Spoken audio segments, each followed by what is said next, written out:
Hai, selamat datang di Aji Gila FM di acara kedua kita yaitu Back to the News. Oke, hari ini sama seperti biasanya gua sama siapa nih? Hasan, dan hari ini kita akan ngomongkan tentang berita yang terbaru hari ini. Kamu nih selama ini kan udah apa sih? Cerita dulu dong. Selama masa pandemi tapi udah mulai sekolah lagi apa nih? Ada yang seru nggak kamu nih udah mulai sekolah? Enggak sih, enggak seru. Jadi susah sekolahnya. Karena ya wifi-nya, koneksinya. Pakai koneksi. Iya. Jadi malah gimana, sekolah malah ribet atau tambah seru, malah nggak ada temen, jadi Ya. bebas. Jadi nggak punya temen sih, nggak punya kerjaan di rumah. Dan kan sukanya ngomong-ngomong di rumah, di sekolah. Habis itu ngomongin tentang coba-cobaan yang kerjain di rumah. Tapi kan udah nggak bisa ngomong lagi. Nah, teman kamu adik kamu doang berarti. Nih Hasan, kamu mukanya jangan ketutupan mic kamu dong, nggak kelihatan gantengnya. Oke, berita pertama hari ini ya.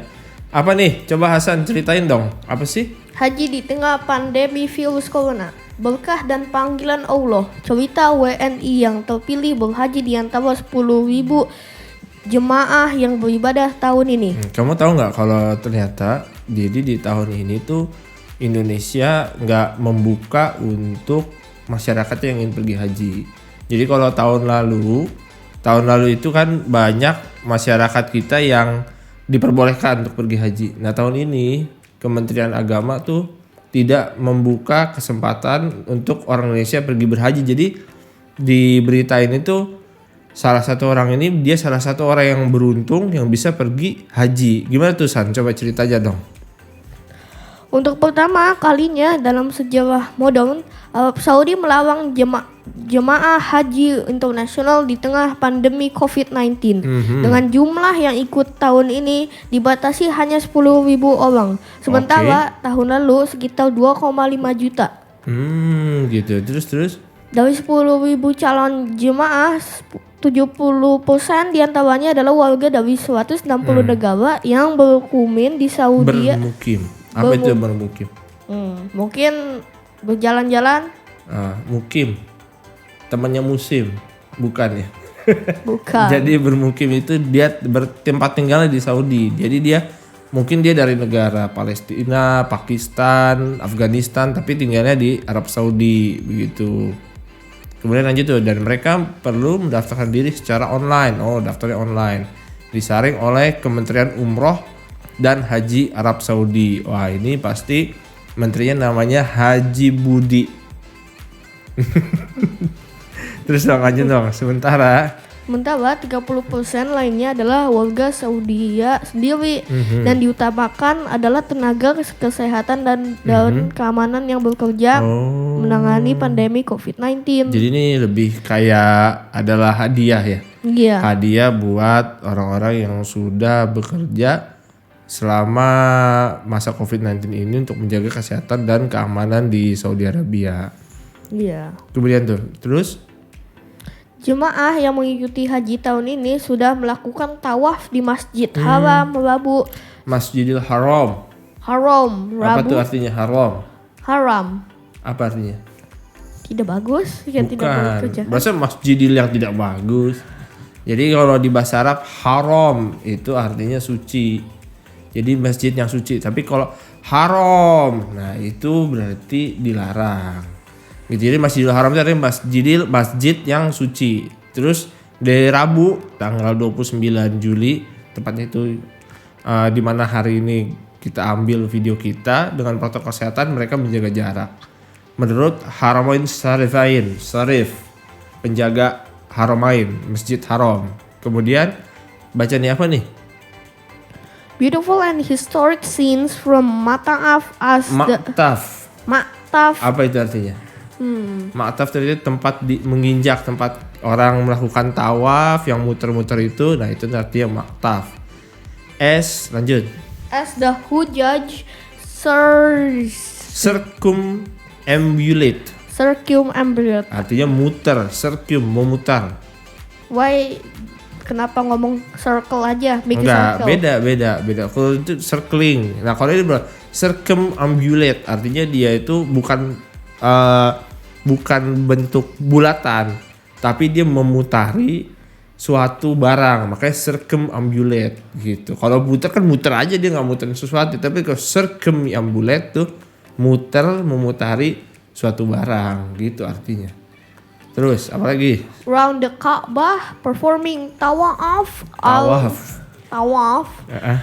At Al-Qudum adhering to social distancing. Nah, apa tuh, coba bahasa Indonesia gimana tuh?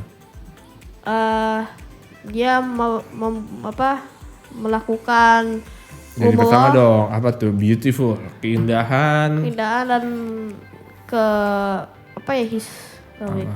tempat yang sangat bersejarah. ya. Scenes from berarti tempat atau foto-foto ya. Dari Ma'taf di tempat berputar. As the hujjaj tuh si yang pergi haji. Orang-orang yang pergi haji mengitari Ka'bah. Mereka melakukan tawaf. Al-Qudum adhering to social distancing, dengan mereka mengikuti perintah-perintah untuk melakukan social distancing. Nanti kita masukin videonya nih di video kita. Iya. Terus apa lagi tuh?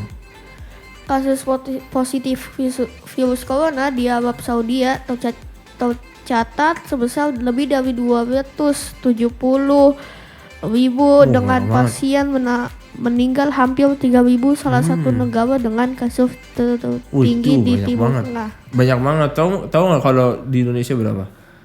Jadi terakhir tuh hari ini itu sudah sampai 110.000. Memang kita masih lebih rendah di Arab Saudi. Tapi buat semua teman-teman di rumah jangan lupa untuk selalu mengikuti peraturan new normal. Yang penting cuci tangan. Kamu sering cuci tangan nggak? Iya. Daripada kena sakit kan? Iya. Terus apa lagi tuh? Dua WNI yang terpilih menurut keterangan dan dari Konsulat Jenderal Indonesia dan KBRI adalah seorang guru sekolah Indonesia di Riyadh dan seorang ibu rumah tangga di Jeddah. Wah, enak banget nih. Terus? Salah satu diantaranya Irma Tazkiyah saat ini berada di hotel di Mekah mengikuti masa karantina 4 hari yang ditetapkan oleh Kementerian Umroh dan Haji Arab Saudi. Bersama dengan warga dari 160 negara yang terpilih melalui sistem pendaftaran daring. Oke. Terus? Wah, saya sangat bersyukur banget nih bisa diterima di haji tahun ini. Masya Allah, segala fasilitas, servis selama karantina bagus banget. Kita ditempatkan satu kamar 1 orang, makanan selalu diantar, kalau butuh sesuatu tinggal ditelepon. Kata Irma malusunya Afnan Firdaus. Ini enak nih jadinya nih. Iya. Jadi kalau biasa jamaah haji di Indonesia tuh, kalau mereka udah sampai sana, sampai Mekah, mereka udah bisa mulai tawaf. Sorry. Nah, kalau yang ini Ibu Irma ini dia harus ke hotel dulu, berhenti di hotel selama 4 hari, sedangkan hotelnya full service. Wah, enak banget, enak. Terus ada tenaga medis di bawah yang standby bantu kita untuk masalah kesehatan. Tinggal telepon, tenaga medis akan datang. Masya Allah, tabarakallah. Selama karantina di hotel, alhamdulillah semua sangat memuaskan, tambahnya. Ia menambahkannya mereka dibagi per 20 orang yang terdiri dari beberapa negara. Arab Saudi mengumumkan mereka yang terpilih untuk mengikuti ibadah haji yang sangat terbatas pada 20 Juli lalu tanpa ada penjelasan mengapa dipilih ataupun ditolak. Bagi Irma nih yang baru pertama kali melakukan ibadah haji, saat diumumkan terpilih sempat berlinang karena sama sekali tidak mengira. Ini semua berkah dari panggilan Allah Subhanahu wa taala pada saat pandemi virus corona melalui suaminya Afnan. Isi saya terus terang matanya berlinang menceritakan bahwa dirinya terpilih jadi calon haji tahun ini sambil berharap saya mengizinkan untuk ikut dan membayar biaya yang dikenakan yang sebenarnya dari awal sudah saya kalau biayanya terlampau tinggi. Saya tidak siap melihat kondisi keuangan yang lagi timpang. yang bikin lebih berat lagi buat saya khususnya karena ternyata haji kali ini gratis. Wow. Iya, enak ya. Iya. Padahal dari awal sempat tersiar info bahwa kisaran biayanya adalah 7.000 rial, 20 juta sampai 50 juta, tergantung pada fasilitas yang dipilih. Padahal dari Indonesia aja, kalau misalnya kamu Iya. haji yang paling rendah itu Iya. biayanya sekitar 25 juta plus biaya lain itu bisa mencapai kira-kira 30 juta. Itu hotelnya nggak bagus. Ini dia awalnya itu dia ditawarin 20 juta sampai 30 juta hotelnya bintang 5, hotel bagus, tapi ternyata akibat karena ada program ini dia jadinya dapetnya gratis. Wow. Iya, dan ternyata tidak dipungut biaya apapun, bahkan tes swab pun tidak dipungut biaya. Bisa terpilih atau tidak semua murni keberuntungan. Karena dari awal sudah diinfokan kalau haji tahun ini benar-benar terbatas dan ditambahkan kepada tenaga medis dan tenaga keamanan di Saudi yang telah berjuang melawan Covid.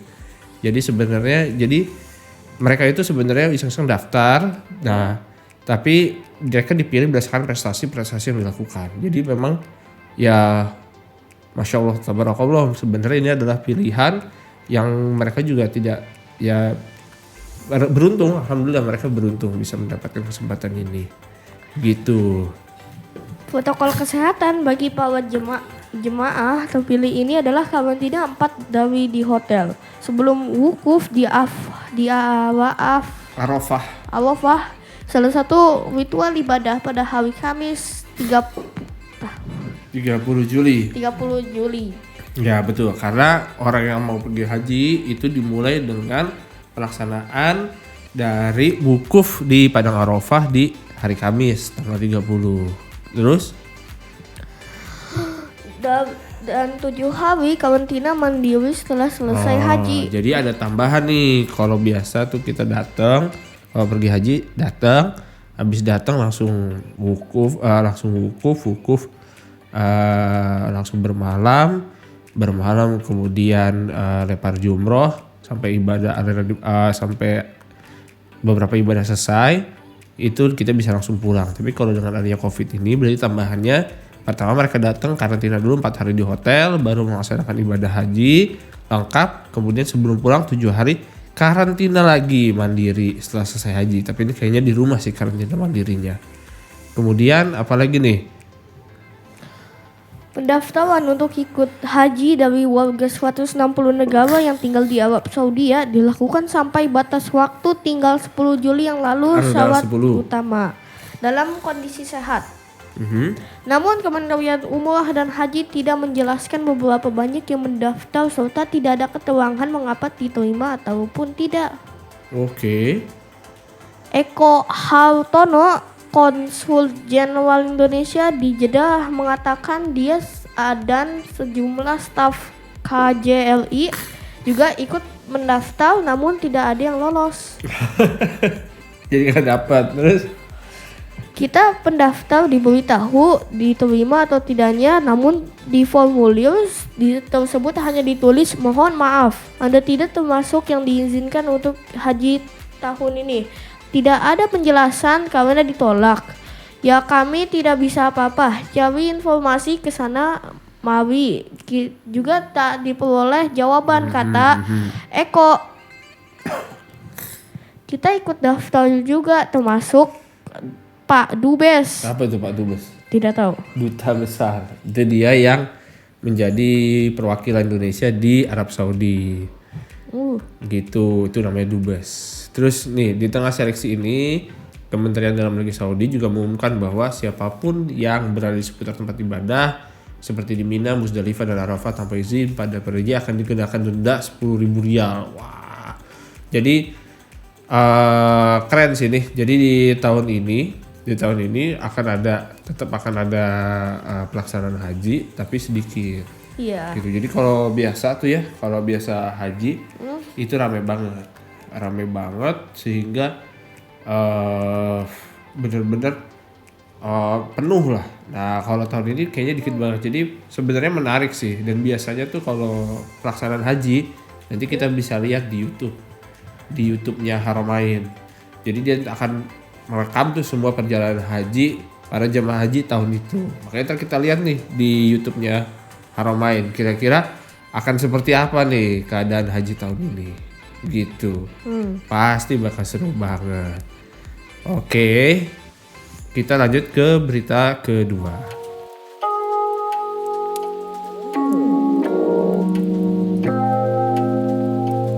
Oke, kita balik ke berita kedua nih. Ini berita kedua apa nih Bang? Coba Bang. Turis Inggris ditemukan menggelendang di Bandung. Nah, apa tuh menggelandang?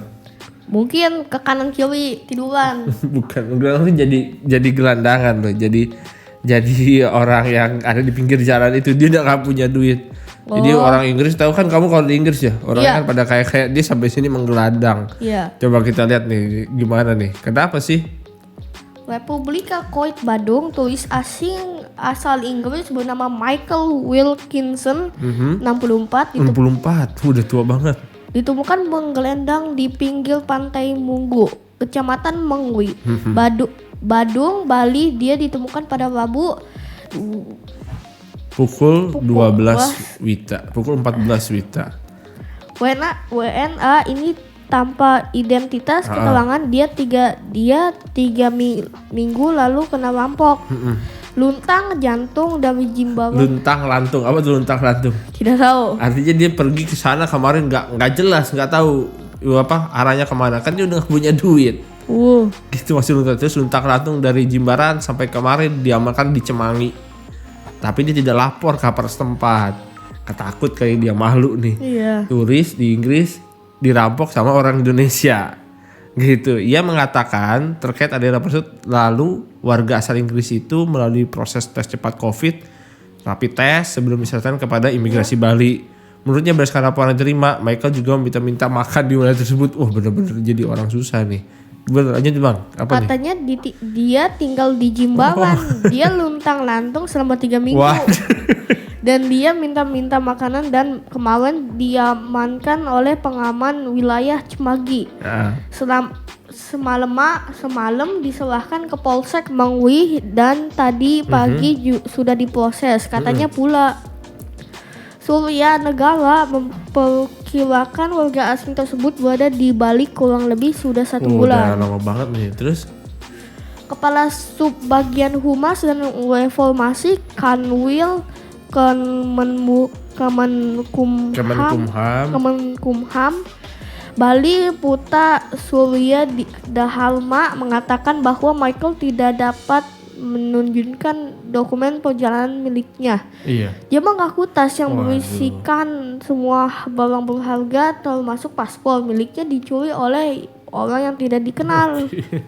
Selanjutnya, sebelum diterima imigrasi terhadap warga asing disebut lakukan tes cepat COVID-19 dan didapatkan hasil non-reaktif. Oke, aman ya. Dicek dalam sistem keimigrasian yang bersangkutan masuk ke wilayah Indonesia menggunakan VOA. Apa tuh VOA?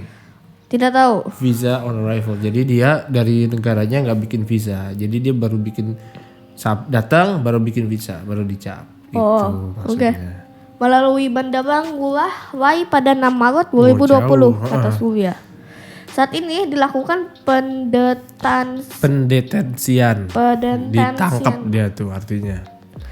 Terhadap bersangkutan sambil menunggu dokumen perjalanan darurat dari Konsulat Jenderal Inggris untuk proses keimigrasian lebih lanjut. Ya, jadi ini kalau orang sama dengan orang Indonesia juga gitu. Kalau kamu di luar negeri nih, di luar negeri terus tiba-tiba paspor kamu hilang, itu kamu harus bikin yang namanya dokumen perjalanan darurat.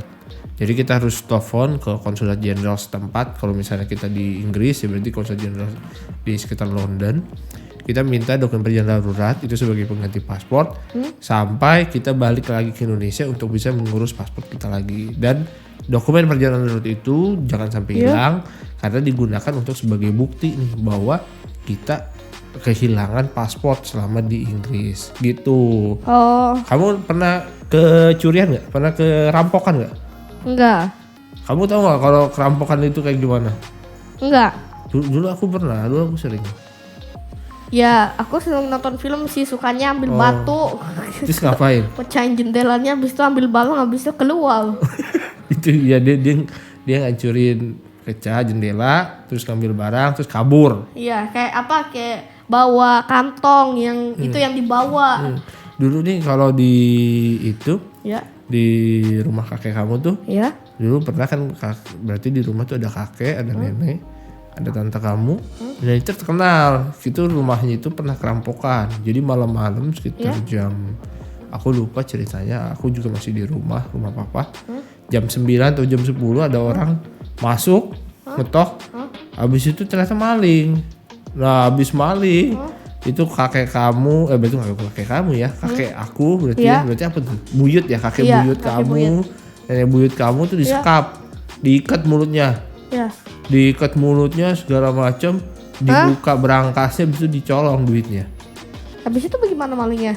Habis itu malingnya kabur. Dia udah dapat ya, sebagai ini ya sayang ya karena duitnya banyak diambil, tapi ya untung orangnya selamat. Iya. Coba kalau udah duit hilang, Ya. nyawa hilang, Wah. kacau kan? Iya. Nah habis itu karena rumahnya kakek itu salah satu rumah yang salah satu orang yang cukup dikenal juga, akhirnya datang polisi. Akhirnya polisi datang, terus aku juga akhirnya tahu. Iya. Akhirnya besoknya baru papanya kakek kamu, Iya. opa datang ke rumah kakek buyut. Malingnya Gitu. ketemu. Malingnya udah gak ketemu, malingnya udah jauh kemana. Orang biasa tuh kalau udah maling dia hilang, udah nggak ada di dekat situ. Dari kota. Hah? Dari kota keluar. Bisa, itu paling aman makanya. Nah itu dia makanya, kira-kira kamu nih kalau kena kerampokan, kamu apa yang kamu pikiran? Nih orang ini kesian, dia kerampokan, Iya. habis kerampokan dia bingung, waduh saya mau ngapain nih, mau makan apa, nggak ada duit. Gitu, bingung, bayangin 3 minggu luntang lantung nggak jelas. Kalau kamu kalau misalnya kerampokan kamu mau ngapain? Nggak tahu. Nggak tahu. Nggak tahu gimana? Apalagi misalnya kamu kerampokan nih di mana? Di Jepang. Iya. Di Jepang kan nggak bisa bahasa Inggris. Gimana kamu? Nggak tahu. Nggak tahu. Kalau orang kerampokan, Iya. yang paling pertama itu adalah kita mencari orang yang dipercaya untuk bisa nganterin kita ke perwakilan negara kita, atau kalau itu ke konsulat jenderal atau ke duta besar. Apa itu konsulat jenderal? Konsulat jenderal itu jadi perwakilan negara. Jadi kalau misalnya kalau di Inggris konsulat jenderalnya di London. Ya. Kalau di Jepang konsulat jenderalnya salah satunya di Tokyo. Jadi dia tuh perwakilan orang Indonesia yang ada di sana. Jadi kayak perbentukan kecil dari sebuah negara lah. Nanti kita bisa minta tolong di sana. Minta tolong dong, saya kehilangan. Jadi di sana nanti kalau kita kehilangan gitu, biasanya dari konsulat jenderal itu akan kebantu. Salah satunya adalah bikin dokumen perjalanan. Nanti selama dokumen perjalanannya itu juga kita bisa dibantu tiket kita, kemudian juga rumah segala macam, nanti kita akan dibantu. Intinya Uangnya dari mana? Ya dia punya budgetnya untuk bisa membantu orang-orang yang mengalami kesulitan seperti itu. Ya kan Gitu. banyak ya. Iya, jadi dia memang udah menyiapkan dana untuk bisa nyelamatin orang-orang yang mengalami kesulitan. Jadi yang pertama tuh konjen. Kalau kita di Jepang kan nggak bisa tuh, nggak bisa bahasa Jepang. Nggak bisa Jepang, gimana dah? Ya kan pasti kepake tuh bahasa Inggris, kan itu kan bahasa Kata siapa? Nggak tahu sih. Orang Jepang kan semuanya bisa bahasa Inggris. Gimana dong? Nggak tahu. Pakai bahasa tangan dong. Saya mau pergi ke rumah yang ada benderanya gitu. Dapat pakai Google Translate aja. Kan dicolong, handphonenya kan juga hilang. Kan tapi kan sukanya taruhnya di kantong. Oh gitu. Atau bisa juga kamu minjem, Pak, pinjam handphone. Nah baru pas kamu buka handphonenya, iya handphonenya bahasa Jepang. Gimana kamu ngecek aja? Tapi kan Play Store itu Play Store kan dalam bahasa Inggris. Enggak lah. Kalau handphone orang Jepang, Play Store-nya pakai bahasa Jepang. Tapi kan kalau yang bisa dibuka Google Translate ya Google Translate. Itu translate-nya juga awalnya dibawanya pakai bahasa Jepang. Ya kamu cari lambang yang Google Chrome, nah baru pakai translate mungkin bisa. Gitu. Jadi harus hati-hati, makanya kalau kita pergi mau keluar negeri, mau ke dalam negeri, apalagi di masa Covid gini, menyimpan barang-barang tuh harus hati-hati. harus hati-hati. Taruhnya di mana, tasnya di mana, diingetin, Iya.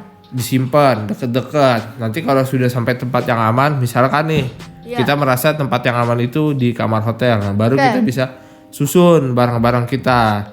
Nih tempat tas di sini, tempat barang berharga di sini. Jangan sampai hotel semua dilempar, tas dilempar, isi dilempar, semua dilempar, diberantakin. Wah, kamu kayak gitu nggak orangnya? Iya sih. Tapi nggak pernah kehilangan. Oh, kamu kehilangan kan kemarin? Enggak? Botol Tupperware? Oh iya. Oke. Nah, kayaknya itu. Kan ayamnya nggak dilempar kemana-mana. Oke lah kalau gitu. Nah, itu dia cerita kedua. Nah, sekarang kita masuk ke berita ketiga.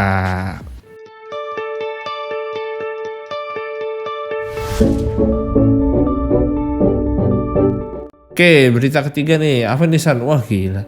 Ini berita apaan ini? Power moving the world into clean energy. Oke, this is clean energy. Coba, apa nih? Oh iya, kamu tahu nggak? Jadi setelah video kita kemarin yang pertama tuh ternyata viewer kita tuh demen lihat kamu ngomong bahasa Inggris. Makanya berita kalian tuh berita bahasa Inggris. Jadi buat yang nggak paham apa yang diomongin Hasan, nanti DM aja Hasan. Iya. Biar tahu cerita tentang apa. Coba Hasan cerita, San, apa nih? Hydrogen gas is the most abundant element in the universe. It is an odorless, non-toxic, non-corrosive gas that burns easily in air to produce large amount of heat. Zero greenhouse gases and water pure enough to drink as a byproduct. Oke. The hydrogen economy is seen by many as a natural replacement for our dependency on oil and other fossil fuels. By Electrolyzing itu that's a form of method to how electrolyzing water how to create the hydrogen gas. Jadi bagaimana cara memproduksi hydrogen gas itu salah satu dengan melakukan elektrolisasi. Gitu bahasa Indonesianya. By electrolyzing water, we create its base elements, hydrogen and oxygen. Do you know what is water content of? Yes. What? H2O and oxygen. Hydrogen and oxygen. Jadi because of we electrolyzing water, yes, then it can separate between hydrogen and oxygen. Oh, so gitu. the hydrogen is the white things that come up. Not come up. So if you electrolyzing water, yes, as hydrogen and oxygen, so it's split it up between oxygen, yes, become a vapor, become an air, and hydrogen. Hydrogen become a fuel. It can be in form of gas or form of liquid. Tuh, lanjut. Which can be used as ignition products, or by chemically fusing hydrogen in a fuel cell with oxygen, we can produce electricity. Oke, lanjut. Fuel cells are how many hydrogen-powered vehicles operate, and fitting the technology to cars, trucks, buses, forklifts, and boats is underway. Zero emissions trains are also in development as part of Hydrorail projects worldwide. Better vehicle manufacture is now requiring science to improve key technologies such as gas storage and electrolysis. While installing essential infrastructures like hydrogen gas stations on highway, conventional hydrogen tanks store the gas at 10,000 psi, 700 bar, which is around 300 times a car's tire pressure. Oh, jadi gede banget ya ini. Yeah. This required reinforced and relatively expensive gas tanks. Researchers led by scientists at Northwestern University have developed a metallic sponge-like material that can make storing this highly flammable gas much safer and improve tank capacity. Specially designed porous metal organic frameworks called NU1501. NU1501 bind liquid or gas to their surface, reducing the pressure needed to store hydrogen. This in turn reduces the size of tank needed for fuel cell vehicle and improves the range. Oke, terus yang terakhir nih, apa nih? Jadi kamu tahu nggak hydrogen itu? Jadi sekarang itu yang kamu tahu mobil ada apa aja? Mesin, ban. Pakai bensin, ya kan? Bensin itu dari fossil fuel kan? Iya. Nah, terus abis itu ada apa lagi? Mobil listrik. Mobil listrik yang baru ya kan? Iya. Nah ini yang baru lagi nih, pakai hydrogen. Iya. Jadi hydrogen itu sebenarnya adalah bahan bakar yang kamu tuh bisa cari di mana aja. Iya kan? Iya. Dari mana? Dari air. Nah iya betul. Nah jadi coba kamu cerita nih, apa sih ini isinya? Ceritain kamu summary, kamu intinya apa sih ini intinya? Ya intinya itu kalau misalnya hidrogen itu kan tempat tangkinya itu kan bisa lebih kecilin. Kayak mesin. Betul. Angin lebih di compact jadi bisa doang. Betul. Habis itu kayak barang-barang yang sering dipakai kayak mobil, forklift, motor, bus, truk. Itu jadi hidrogen. Tapi yang aku nggak tahu itu bagaimana bikin mesin yang cukup gede buat kedorong yang mesin buat barang-barangnya buat itu. Juga kelasannya nanti metaliknya itu yang bahan yang barunya itu masih eksperimental ya. Nah, jadi sebenarnya gini, Mbak. Iya. Jadi sebenarnya hidrogennya itu udah ada. Iya. Kan? Sekarang yang jadi pertanyaan itu ada dua, gimana nyimpan hidrogen ini? Iya. Baik di gas station atau di mobilnya itu sendiri. Kan kalau orang kan ada tangki bensin kan. Iya. Nah dia punya masalah itu. Punya masalah gimana nih nyimpan hidrogen di gas station atau di tangki. Nah permasalahan utama kenapa sih susah nyimpan hidrogen di gas station? Nomor pertama yang paling susah adalah keluarnya ya? Bukan, pressure.